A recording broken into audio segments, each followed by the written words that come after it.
What equipment is needed for a ventilator patient transport? Let's review. The LTV-1200 ventilator is a hospital transport ventilator that has been used by Star EMS since 2006. It's very serviceable and user-friendly. Let's do a quick overview. I'll cover the vent settings in a different video. On the face of the vent, you have the controls and information panel. On the right side, you will see the air intake filter, the power connection, and the oxygen tank supply inlet. On the left side, you will see the flow transducer ports and the main circuit port. Let's have a quick talk about the battery. The LTV-1200 has an internal battery with a pretty short lifespan, about 1 hour. When EMS began to utilize these vents for interfacility transport, they added an external battery pack called a Sprint pack with a pair of longer-lasting lithium-ion batteries. The Sprint pack batteries will provide up to 6 hours of power with the full charge.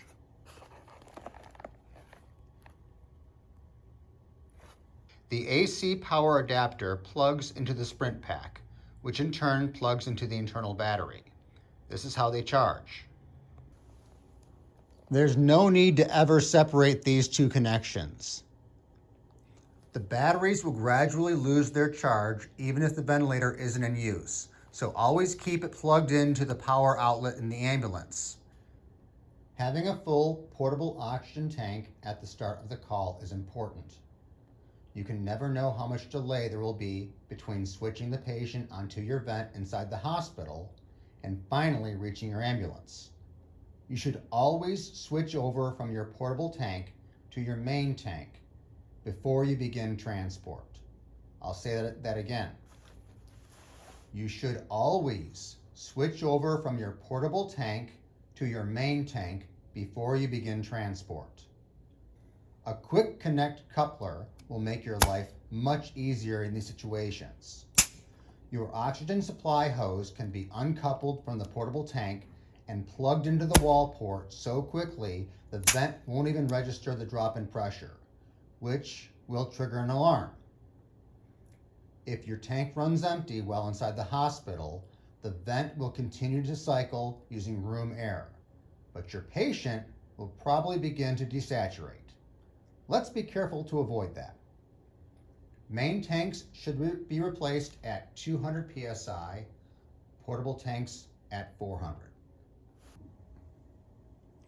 Okay, what's in the bag? You should know there should be 2 adult vent circuits and 2 pediatric vent circuits. There should also be 2 HEPA filters and a PEEP valve. More on that later. The LTV has default vent settings for adult, pediatric, and infant patients. Any patient under 40 kilograms should use the smaller pediatric circuit. The vent is designed for infants as low as 5 kilograms. So, any patient over 88 pounds will use the adult circuit, while any patient below that will use the pediatric one. Let's take a look at the circuit for a minute.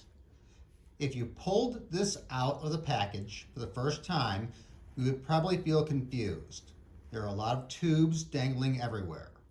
This should make things clearer. This end plugs into the patient. These ends fit into the ventilator. Each end is specific and will not fit into the incorrect port. This piece is an adapter that fits between the vent and the circuit. Sometimes the medics get it so jammed into the ventilator that they leave it in and reuse it, and sometimes it's removed. This short tube is the exhalation port, where the patient's breath leaves the circuit. That brings us to the HEPA filter.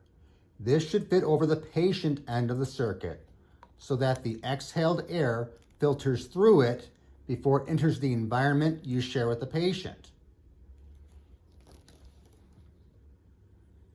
It could also go between the adapter and the circuit, but that leaves you unprotected. The patient's exhaled air at no point travels back through the ventilator. Your heart monitor should always be used on a vent patient, even a completely conscious, stable, chronic ventilator patient. Use your 4-lead, pulse oximeter, and most importantly, your capnography. You must use capnography to confirm the placement of the endotracheal tube. This is protocol. When the circuit is attached, capnography goes between the HEPA filter and the circuit. Be sure to orient the transducer ports anterior as well as the filter line from your capnography. This is in case condensation forms in the tube. Water droplets can block these ports and cause your instruments to alarm.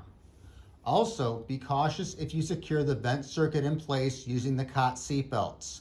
It may tug on the ET tube and lead to it getting dislodged. Okay, last piece of equipment, a bag valve mask or BVM. If there is a vent problem you can't solve during transport, you can always fall back on your trusty BVM. Leave it behind at your own peril.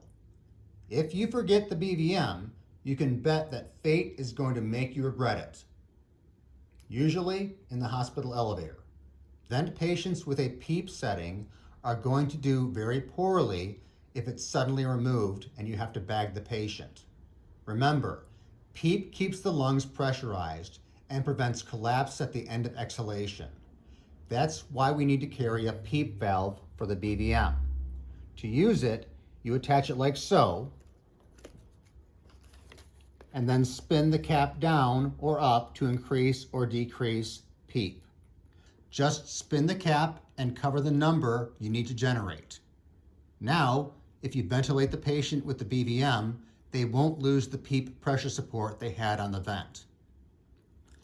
That's the vent transport equipment overview. Thanks for the view. Please continue watching the rest of the ventilator videos.